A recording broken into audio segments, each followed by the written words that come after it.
స్కూల్లో టీచర్గా వర్క్ చేస్తున్నానండి. నాకు వేరే స్కూల్ టీచర్ ద్వారా నాకు ఈ స్నేహలత అన్న ఆవిడ పరిచయం అయింది సార్. ఫస్ట్ ఆవిడ డైరెక్ట్ అవ్వకుండా వేరే మేడంతో ఇలా మనం డబ్బులు ఇస్తే కొంచెం వడ్డీకి ఇచ్చేస్తే ఎక్కువ వడ్డీ ఇస్తామని చెప్పింది సార్. సరే అని నేను ఒక 1,50,000 ఇచ్చాను సార్ ఆవిడకి. ఫస్ట్ ఒక 1 మంత్ బాగానే ఇస్తుంది సార్. తర్వాత ఆ 1,50,000 నేను ఇవ్వను అని మొండిగేసింది సార్. తర్వాత నేను ఎక్కువ ప్రెజర్ చేస్తే స్నేహలత అన్నావడి అని నాకు ఈవిడ పరిచయం చేసిందండి. పరిచయం చేసిన తర్వాత ఈవిడేమందంటే నేను 1,00,000కి 40,000 వడ్డీ ఇస్తానంటే అది అంత వడ్డీ ఎందుకు ఇస్తారని నేను ముందు అడిగానండి. అడిగితే మేము ఇలా గోల్డ్ బిస్కెట్ వ్యాపారం చేస్తామండి, స్మగుల్ గూడ్స్లో గోల్డ్ అది మేము తెచ్చుకుంటూ ఉంటాము. సో ఇది ఏంటంటే ఎవరికి తెలియదండి వ్యాపారం, మాకు గోల్డ్ షాపులు కూడా ఉన్నాయని మమ్మల్ని నమ్మించిందండి. ఫస్ట్ ఏంటంటే మీకు బయట గోల్డ్ 10,000కి అయితే మేము గ్రాము 7,000కి ఇచ్చేస్తామన్నారు. ఫస్ట్ మేము నమ్మలేదండి. సరే చూద్దామని మా హస్బెండ్కి చెప్తే ఒక 4 గ్రాముల బంగారంకి 30,000 ఇచ్చాను సార్. వెంటనే 4 గ్రామ్స్ ఈవినింగ్కి తీసుకొచ్చి ఇచ్చింది. తర్వాత మేము అది చెక్ చేయించుకొని ప్యూర్ అని ఉంది. తర్వాత ఒక 8 గ్రామ్స్కి ఇచ్చాం. అంటే ఈ ఫ్రెండ్స్ ద్వారా ఇచ్చేవారు సార్ ఈయన. ఆ తర్వాత అలా ఫస్ట్ పూజలని అలా వరలక్ష్మి వ్రతం అని పూజని నమ్మించింది సార్. నమ్మించిన తర్వాత నేను లేనప్పుడు మా అత్తగారు వాళ్ళతో పరిచయం పెంచుకోవడం, ఆవిడ మా ఈస్ట్ గోదావరి సార్ అత్తయ్య ఉంది, ఆవిడని ఊరు తీసుకెళ్ళి ఆవిడ దగ్గర డబ్బులు తీసుకోవడం, మళ్ళీ ఆవిడ నుంచి మా బావగారిని అలా మొత్తం మా ఫ్యామిలీ అందరినీ ట్రాప్ చేసిందండి. ట్రాప్ చేసి ఫస్ట్లో గోల్డ్ బాగానే ఇచ్చేసిందండి. తర్వాత ఏంటంటే మేము ఇలా బుక్ చేయాలి 15 రోజులకు ఒకసారి అంటే ఫస్ట్ మేము కూడా నమ్మలేదు సార్. మా బావగారు కూడా అలా గోల్డ్ అలా ఇవ్వరు, ఆయన కొంచెం గోల్డ్ బిజినెస్లో ఐడియా ఉందండి. ఫస్ట్ ఇలా బిస్కెట్లో చూపించేదండి, ఇవేంటి ప్యూర్ బిస్కెట్లు మీరు ఎప్పుడు చూసి ఉంటారంటే ఇది ఎవరికి తెలియకూడదు, దట్ ఇది కొంచెం సీక్రెట్గా ఉంచాలని చెప్పిందండి. మీకు ముక్కల్లా కావాలంటే ముక్కల్లా ఇలా కట్ చేసి ఇస్తాము, లేకపోతే మీకు ఆభరణాలు కావాలంటే ఆభరణాలు మేకింగ్ ఛార్జెస్ ఉంటామని మాకు అది ఓన్గా షాప్ అని చెప్పిందండి. సరే అని ఫస్ట్ మా బావగారు కూడా ఒక 5 గ్రాములు ఒక 5 కాసులు 6 కాసులు అలా తీసుకునేవారండి. ఆ తర్వాత ఇప్పుడు తర్వాత ఫస్ట్ 10 రోజులు కాస్త 1 నెల అయిందండి, నెల కాస్త 2 నెలలు అయిందండి, 2 నెలలు 3 నెలల తర్వాత ఫస్ట్ 5 కాసులు 6 కాసులు తీసుకునే వాళ్ళు. ఈసారి బిస్కెట్ అంటే అప్పట్లో బిస్కెట్ ఒక 6 మంత్స్ బ్యాక్ 10 లక్షలు ఉందండి. నేను 8 లక్షలకి మీకు బిస్కెట్ ఇచ్చేస్తాను, ఆవిడ ఐడియా ఇచ్చిందండి. వేరే వాళ్ళ దగ్గర మీరు నాకు 7 లక్షలు ఇవ్వండి, మీరు 1,00,000 రూపాయలు మీరు ఉంచుకోండి, రిమైనింగ్ 1,00,000 మీరు మార్జిన్ వేసుకొని మీకు నాకే ఉండాలని చెప్పింది. నేనేం చేశానంటే ఫ్రెండ్స్ ద్వారా 2 లక్షలు 3 లక్షలు తీసుకున్నాను, పట్టుకెళ్ళి 1,00,000 ఇచ్చారండి.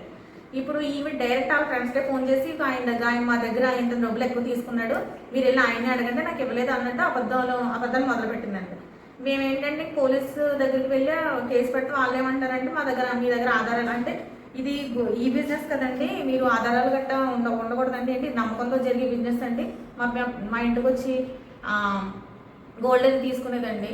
ఇప్పుడు ఏంటంటే ఇంట్లో అన్ని గోల్డ్ మనం రోజు వేసుకోం కదండి, ఈవిడ ఇంట్లో పాత గోల్డ్ అది ఇవ్వండి నేను బ్యాంక్లో పెట్టేస్తాను, పెట్టేసి వెంటనే 4 రోజుల తర్వాత 1,00,000కి 10,000 వేసి మీకు ఇచ్చేస్తాను అనేసి గోల్డ్ తీసుకుంటాం. అలా 4 రోజులకి 5 రోజులకి 10,000 వడ్డీ వేసి ఇచ్చేసేసారు. ఇదేదో బాగుందని మేము ఫోన్లో ఇంట్లో బంగారం డబ్బులు ఏమైనా వస్తే మేము అలా ఇచ్చేవాళ్ళం సార్. అలా ఇచ్చి ఫస్ట్ 2-3 సార్లు ఇచ్చిందండి, కరెక్ట్గా 2-3 టైమ్స్ ఇచ్చిన తర్వాత ఇవ్వడం మానేసిందండి. ఇప్పుడు ఇవ్వమంటే ఎవరితో చెప్పుకుంటావు చెప్పు, ఏం చేస్తా చేసుకోవాలి. ఒకసారి దొంగ నోట్లు కూడా ఇచ్చింది సార్. ఏంటివి మళ్ళీ ఒకవేళ 50,000 కట్టించిన దాంట్లో 5-6 నోట్లు కూడా ఎగిరిపోయాయి, దాంట్లో 5-6 నోట్లు లేకుండా అలా చేసేస్తారు. ఏంటి ఇది ఇలా చేస్తుంది అనేసి అంటే, లేదంటే మేము బల్క్లో తెచ్చుకుంటాం కదండి డబ్బులు, ఈ డబ్బులు ఇలా తెచ్చుకోవడం వల్ల ఏంటంటే 2-3 మిస్ అవుతూ ఉంటాయి అని అన్నారు. ఈసారి ఏమందంటే మీరు నాకు ఒక 5 లక్షలు తీసుకురా, 5 లక్షలకి 3 లక్షలు మీకు వడ్డీ ఇచ్చేస్తాను అందండి. 5 లక్షలు 3 లక్షలు వడ్డీ ఏంటంటే లేదు ఇస్తాను చూడు, మాకు చాలా వ్యాపారం ఇప్పుడు బెట్టింగ్ టైం అది అలా అని చెప్పిందండి. సరే అని నేను 5 లక్షలు ఒక దగ్గర నా బుక్ అయితే పెట్టండి, ఒక 5 లక్షలు పట్టుకొచ్చేస్తే వెంటనే 3 లక్షలు ఒక 15 రోజులకి బిల్డర్కి ఇచ్చేసిందని పట్టుకెళ్ళి డబ్బులు ఇచ్చేసిన తర్వాత చూసావా ఎంత, నువ్వు ఎప్పుడైనా చూసావు ఎంత క్యాష్, నువ్వు ఉద్యోగం కూడా చేయక్కర్లేదు, ఇలా నాతో వ్యాపారం చేసుకుంటే చాలు, ఇది నా వల్ల బోల్డ్ మంది ఇల్లు కట్టుకున్నారు, నా వల్ల ఇంతమంది బాగుపడ్డారు, ఇది చాలా మంచి బిజినెస్, ఎవరికి తెలియదు, ఎవరు చెప్పరు ఇలాంటివి, చాలా మంది ఇలాగే చేస్తారు. గోల్డ్ షాపులు కూడా దొంగతనంగానే కొంటారు బంగారాలు, మా దగ్గర కొంటే మేము అందరు గోల్డ్ షాపులకి అదే సరుకులు వేస్తే అలా మేము బంగారాలు వేసుకుంటే వెళ్తామని నమ్మించిందండి. ఫస్ట్ నేను నమ్మలేదు, కానీ తర్వాత ఈ గోల్డ్ బిస్కెట్ చూస్తే మాకు నమ్మకం అనిపించి అలా ఇచ్చేసాను సార్. ఇచ్చేసిన తర్వాత కొన్ని రోజులకి నేను స్కూల్లో వర్క్ చేస్తాను సార్.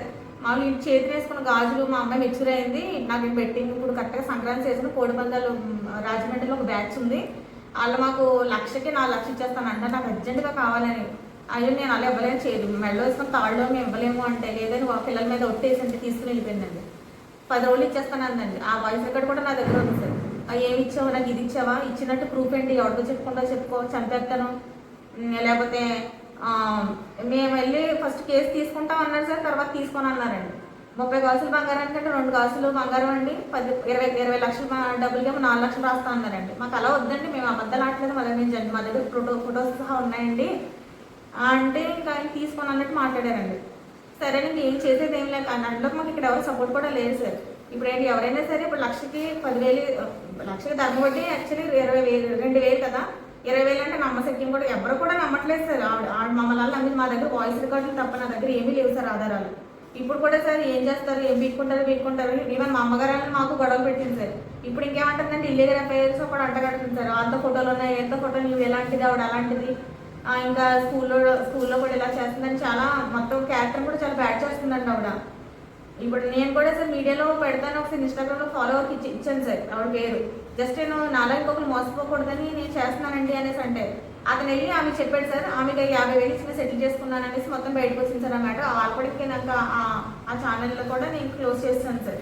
అంటే ఇంకెవరికి ఇప్పుడు ముందు మనం వెళ్తుంటే వెళ్ళి వాళ్ళకి ముందు డబ్బులు ఇచ్చుకుంటే వెళ్ళిపోతుందండి, ఏ లాయర్ గారికైనా లేకపోతే పోలీసులకైనా ఎవరికైనానండి.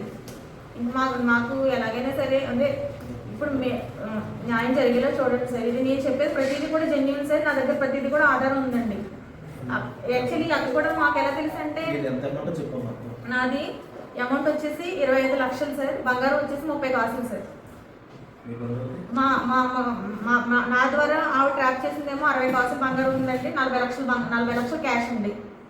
ఇప్పుడు వాళ్ళ వెళ్తే మీకు కూడా డబ్బులు ఇవ్వను, మీలా వాళ్ళ చేస్తే మీకు రూపాయి రాదు, నేను బయట పెట్టుకుంటాను అందరినీ బెదిరిస్తుందండి ప్రతి ఒక్కరు. నా దగ్గర అవి కూడా ప్రూఫ్స్ ఉన్నాయి సార్, నా దగ్గర ఫోన్ రికార్డ్స్ కూడా ఉన్నాయి సార్ అన్నీ.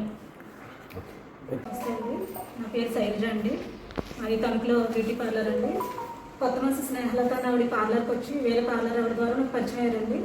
ఆవిడ నేను గోల్డ్ బిజినెస్ చేస్తాను, గోల్డ్ బిస్కెట్ల బిజినెస్ చేస్తాను, నాకు అధిక లాభాలు వస్తాయి, మీకు ఈ పార్లర్లో ఏమొస్తుంది అధిక లాభాలు ఇస్తాను, నేను 15 రోజులకే 10 రోజులకే ఇచ్చేస్తానని చెప్పారండి ఆవిడ. తర్వాత ఈ అబ్బాయికి ఈయన అంజూర్ దుర్గా ప్రసాద్ అండి, వీళ్ళతో వైఫ్ అండ్ హస్బెండ్స్ కాదండి, ఇల్లీగల్ అఫైర్ అండి వీళ్ళిద్దరిది. వీళ్ళేమో గోల్డ్ షాప్ అండి, గోల్డ్ షాప్ అయితే ఈయన వీళ్ళిద్దరూ కలిపండి నా దగ్గర 36 కాసులు బంగారం తీసుకున్నారండి, 44 లక్షలు క్యాష్ తీసుకున్నారండి. ఇవన్నిటికీ వీడియోలతో సహా ట్రాన్సాక్షన్స్ ఉన్నాయండి, చెక్కులు నోట్లు అన్నీ ఉన్నాయి సార్. అతి వడ్డీ ఇస్తాను మీకు, నాకు 2 రోజులకి 3 రోజులకే నాకు లాభాలు వస్తాయి అని చెప్పారండి ఇవి. ఈ రోజు అడుగుతుంటే మీ పార్లర్ ఎలా ఉంటుందో చూస్తాను, నేను ఎలా అలా చేస్తాను అలా చేస్తాను, రూపాయి ఇచ్చేది లేదని అన్నారండి. న్యాయవాదులు ఉన్నారండి, వీళ్ళు పక్కన 2 ఉన్నారండి న్యాయవాదులు. మేము ఏ కేసు పెట్టినా ఏం చేసినా అసలు వాళ్ళ దగ్గరికి వెళ్ళి ఆయన లాయర్లే సెటిల్ చేసేస్తున్నారండి. మాకు న్యాయం జరగట్లేదు, పోలీస్ స్టేషన్లో కూడా న్యాయం జరగలేదండి. ఇంకా మేము పెద్ద ద్వారా కూడా పెట్టాను సార్, పెద్ద ద్వారా ఎంత లేదు 2 రోజుల్లో వచ్చేస్తామని ఫిబ్రవరిలో పెట్టామండి కేసు. ఇప్పటి వరకు అసలు ఏమీ కనీసం మాకు కబురు కూడా పెట్టలేదండి. ఇప్పుడు బయట ప్రెజర్ ఎక్కువైపోతుంది సార్, ఈ అమౌంట్ అంతా మేము బయట తీసుకొచ్చామండి, నాకు క్యాష్ ఏం లేదండి, బంగారం అంతా నాదేనండి, 30% నాదే, క్యాష్ మాత్రం బయట వాళ్ళ దగ్గర వాళ్ళ ప్రెజర్ తట్టుకోలేకపోతుందని చెప్తే నీకు రూపాయి ఇచ్చేది లేదు, నేను ఇది ఎక్కడ చేసుకోవాలనుకుంటే అక్కడ ఏం చేసుకోవాలంటే అది చేసుకో, నా వైపు నాకు న్యాయవాదులు ఉన్నారు, నాకు లాయర్లు ఉన్నారు, నాకు సపోర్టు, నీకు ఇచ్చేదేదో లాయర్కి ఇచ్చేస్తే నాకు సరిపోద్ది, అక్కడ న్యాయం జరిగిపోద్ది అనేసి అంటుందండి. ఇప్పుడు నాకు మీరు న్యాయం చేయాలనేసి కోరుతున్నాను. నా పేరు చోడరాజు, జైపీఎల్ దత్త ప్రజలుగా రాష్ట్ర అధ్యక్షుని. ఇక్కడ నా పక్కన ఉన్న బాధితులు ఒక ఆమె టీచరు, ఒక ఆమె బ్యూటీ పార్లర్ నడుపుకుంటూ గడుపుతుంది. వీళ్ళకి కొత్త మాసు స్నేహలత, అంజూరు దుర్గాప్రసాద్ వాళ్ళ ఒక జంట ఇద్దరు పరిచయం అయ్యి ఇలా బ్యూటీ పార్లర్లో మీకు లాభం ఏమవుతుంది, మీ ఉద్యోగంలో లాభం ఏమవుతుంది, బంగారు బిస్కెట్లు వ్యాపారం అలాగే బంగారు వస్తువులతో వ్యాపారం చేస్తే మీరు పెట్టుబడి పెడితే అధిక లాభాలు వస్తాయి, మేమేం చిన్న మనుషులు కాదు, మాకు పెద్ద అందులో ఉన్నారు. అలాగే తణుకు రమ అని మా స్నేహితులత తల్లి, ఆవిడ ఎంఆర్ఓ ఆఫీస్లో జాబు, మేము మాకు ఉన్నతమైన ఫ్యామిలీ అని చెప్పి వీళ్ళు నమ్మించి సుమారు ఈ అమ్మాయి దగ్గర 33 కాసులు 44 లక్షల క్యాష్, అంటే ఈ అమ్మాయిదే కాకుండా వేరే వాళ్ళ డబ్బులు కూడా తీసుకుని మోసం చేయడమే కాకుండా ఈవిడ దగ్గర కూడా సుమారు ఇంచుమించు 30 కాసులు బంగారం ఈవిడిది, అలాగే వాళ్ళ అమ్మడిది ఇంచుమించు 40 కాసులు 50 కాసులు అమ్మడిది, క్యాష్ కూడా ఒక 40 లక్షలు సుమారు ఏళ్ళ బంధువుది. అలాగా మొత్తం బాధితులందరూ ఇంచుమించు సుమారు 20 నుంచి 25 మంది బాధితులు దాకా ఉన్నారు. ఒక్కొక్కరు వెలుగులో వస్తున్నారు. ఈవేళ నా సమక్షం ఇంచుమించు ఒక 7 బాధితులు ఉన్నారు. ఈ బాధితులు మొత్తం ఒక 25 కోట్లు నుంచి 30 కోట్ల పైన ఉంటుంది స్కామ్. ఇంచుమించు ఖచ్చితంగా జూనియర్ మంగ్లీ ఇక్కడ ఈ బాధితులు సుమారు ఫిబ్రవరి నెలలో పోలీసు వారిని ఆశ్రయించి మాకు ఇంత అన్యాయం జరిగిందని కంప్లైంట్ పెడితే పోలీసులు కూడా ఇంతవరకు కూడా ఎఫ్ఐఆర్ వేయలేదు. వాళ్ళకే అండగా నిలబడటం చాలా దారుణమైన విషయం. ఆవిడ అంతేకాకుండా వీళ్ళు ఎంతో గౌరవంగా బతుకుతున్న వీళ్ళని ఏదైనా కంప్లైంట్ పెడితే అక్రమ సంబంధాలు అంటగట్టమని లేదా మార్కింగ్ ఫోటోలు పెడతామని చెప్పి వీళ్ళు వేధిస్తూ, లేకపోతే నాకు ఆ బ్యాచ్లు ఈ బ్యాచ్లు ఉన్నారని చంపేస్తానని బెదిరించడం రకరకాల ప్రయత్నాలు చేస్తున్నారు. ఖచ్చితంగా ఇక్కడ ఎవరో బాధితులకి అండగా లేక మమ్మల్ని దత్తు ప్రజలకు ఆశ్రయించడం జరిగింది. ఖచ్చితంగా బాధితుల తరపుని మేము పోరాడతామని, అలాగే నేను ఉన్నానని తెలిసి ఏదైతే స్నేహితులత ఉందో నిన్న ఒక ఆడియో రిలీజ్ చేసింది. ఆడెవడో మాలోడు మాకు కూడా ఎక్కడో వచ్చేస్తే నేను ఆడికి జడ్సీదేం లేదు, నా వెనకాల నాకు పెద్ద బ్యాక్గ్రౌండ్ ఉంది, నేను ఆడి మీద ఎలా కేసు పెట్టాలో నాకు తెలుసని చెప్పి నాకు కూడా వార్నింగ్ ఇట్టి, నా కులాన్ని ఇట్టి వార్నింగ్ ఇస్తుంది. ఆ ఆధారాలు కూడా నాకు ఉన్నాయి. ఖచ్చితంగా పోలీసులకు ఎప్పుడైతే నేను కొత్తగా కంప్లైంట్ ఇచ్చింది ఏం లేదు, ఫిబ్రవరిలోనే కంప్లైంట్ ఇట్టారు. దాని మీద డిఎస్పీ స్థాయి అధికారులు విచారణ చేయాలి.